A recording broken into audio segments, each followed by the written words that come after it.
What if there was a city where centuries-old secrets hide in plain sight? The Parliament building looks straight out of a fairy tale, and every meal is a new adventure for your taste buds. Join us as we hunt for Budapest's hidden sculptures, try Langos and gelato, and unwind in a legendary spa that's been rejuvenating travellers for generations. This isn't just another stop on our retirement journey. Budapest just might be Europe's best kept secret for curious explorers.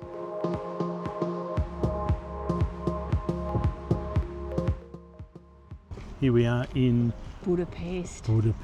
after our overnight train ride. And it's our last stop. Our last stop before we head home. And it seems like a very nice relaxed pace so far in Budapest. We got to our hotel, the Buda Castle, very early. Straight off the train. And we put our bags in there and we've just been wandering around the precinct closest to where our hotel is. And there is loads to see there, and it's a lovely relaxed pace and fairly quiet. Not so crowded as what it was in Prague. Yeah, so it looks pretty good so far. Plenty of nice places to eat as well. So we've had a good start to the day, and we'll continue wandering around and checking things out. See what we can squeeze in. Yeah, this afternoon we are heading across to the Parliament House. And that's probably one of the tickets that you do need to book ahead. We've been gone a month now, and I booked those tickets before I left home and only just got tickets for the time we were here. So if you want to go to the Parliament, that's probably one set of tickets that you might want to book ahead.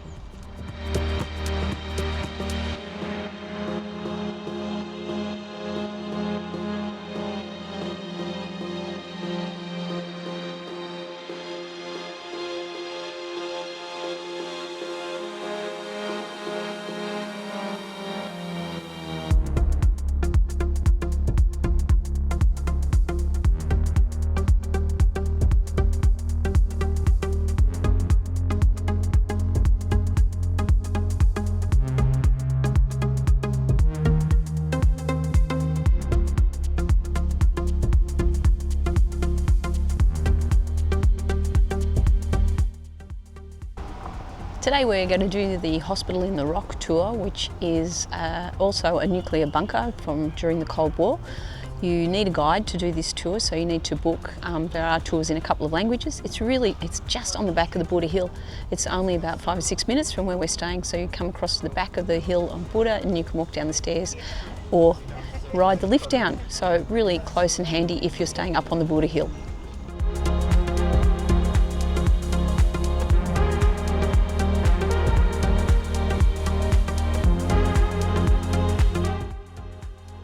Okay, we've come up to the top of this kind of outdoor market, supermarket kind of place to try this Hungarian specialty, Langos. This is supposed to be one of the good ones. We've got it from Langos land up the top here. We didn't go to Langos Aras. We did not go to Langos Aras. Now it's kind of a deep fried thing with sour cream and cheese. We've gone with the traditional version, and now Peter's about to give it a ping. While I was standing there, one of the locals came up to me and she said, "Oh, you won't regret it. This is really good." But I did get cutlery. She said, no, just best to eat it with your fingers. So Peter's, he's given it the first shot. And the verdict is, it's good. All right, my turn. I'll leave you to it. Yum. Yum even, okay. Well, deep fried stuff. Deep fried stuff's always good. Okay, so let's chow down.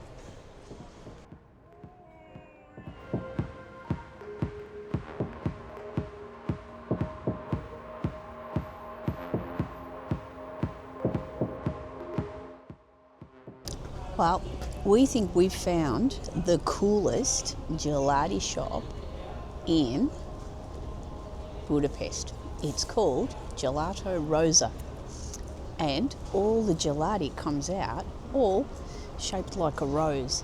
Has the best flavours, and there's two. They're both just a little bit off from the church. You can get white chocolate with lavender, rose flavour, and my favourite tonight, cinnamon. So good. We have in fact been back twice. giving it the thumbs up there, Peter. It's lovely. Very nice. All right. Loving it. He's loving it. There we go. So, if you're in Budapest looking for a good ice cream, we would recommend Gelato Rosa. Not only does your gelati look good, it tastes awesome.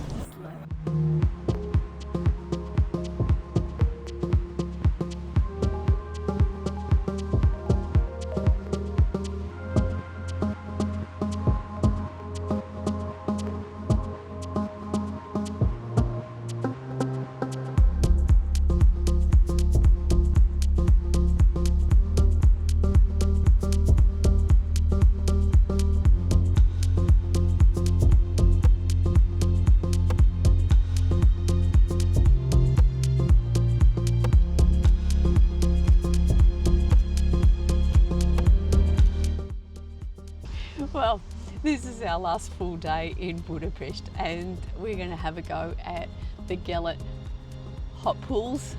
Can't come to Budapest and not do the hot springs. Why not? Peter thinks you... Why can't you? We've got this beautiful spa at home in the middle of nowhere, all by ourselves. But hey, we're experienced with COVID. Why not bring back an exotic strain of tinea? That would be a good thing to do. Let's go in there and take our wet towels from the hotel and experience what all of the tourists are experiencing. Hundreds and thousands of them have probably been in this pool this week. Welcome to my life. But I'm going to have a go. He probably could have stayed at home and sat in the hotel, but he'd have been suffocated by smoke. Can't stay in the hotel because of the black mould. So anyway, we're going to go and have a look. It's supposed to be very beautiful inside. Maybe we can just enjoy the architecture, even if Peter can't quite enjoy the water.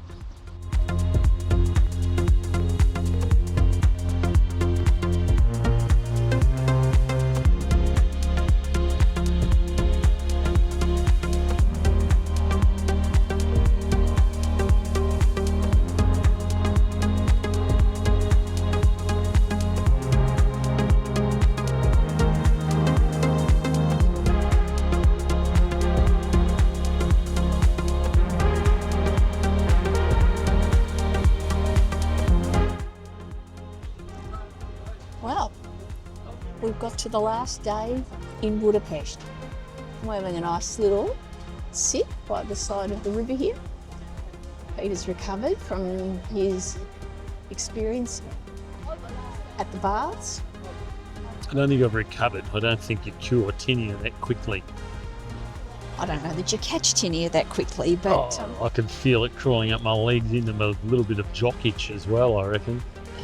It was an interesting place. Too much information for us really, but carry on. It was an interesting place because there's absolutely no directions.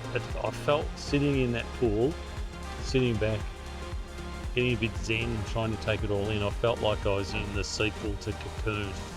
I was just totally surrounded by old people floating around in these sulphurous pools, waiting to be reincarnated by the aliens or something like that. So anyway, it was not interesting actually.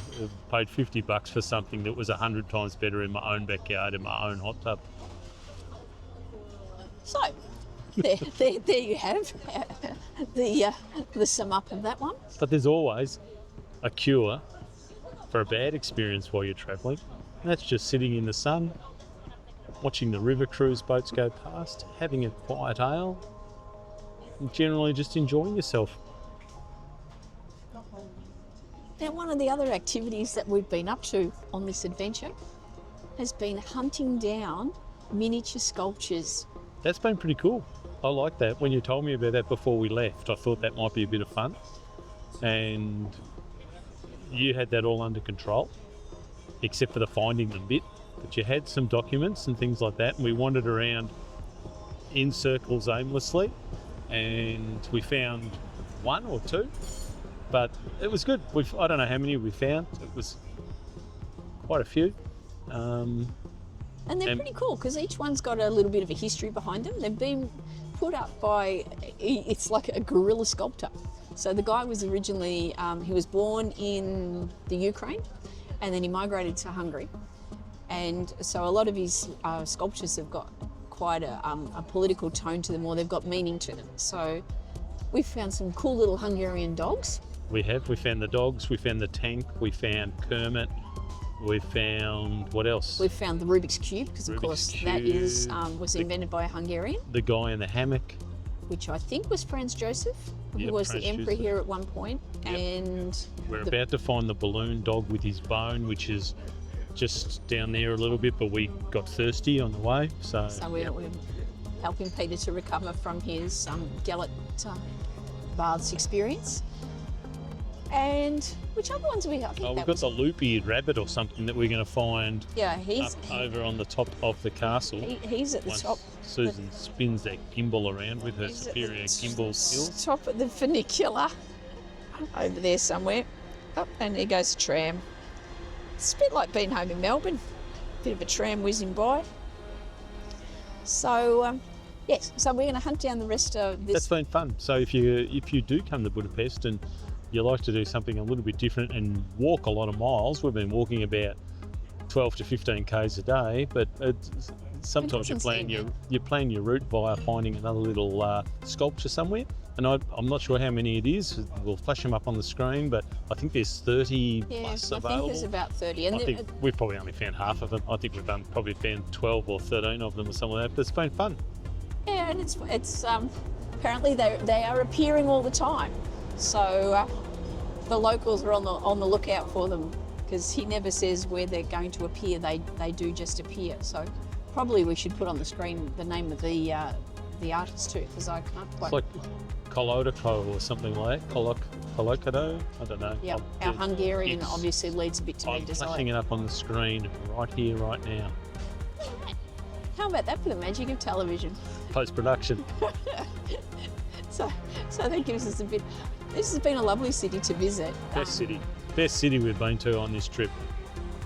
Yeah, it's got a really nice feel. It's very spread out, so this means there's not a whole lot of tourists all on top of each other. And in Prague, there seemed to be a lot of. Prague was cool. It was a great city.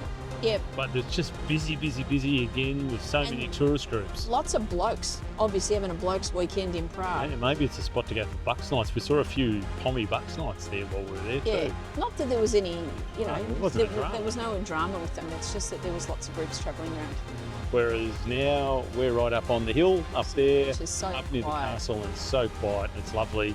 And yeah, really enjoying it up there, the change of pace. But a good city. Right now, I'm just waiting for the sun to drop another few degrees so I can take a few images of the trams going past with the sun in its windows. So they should be there right now.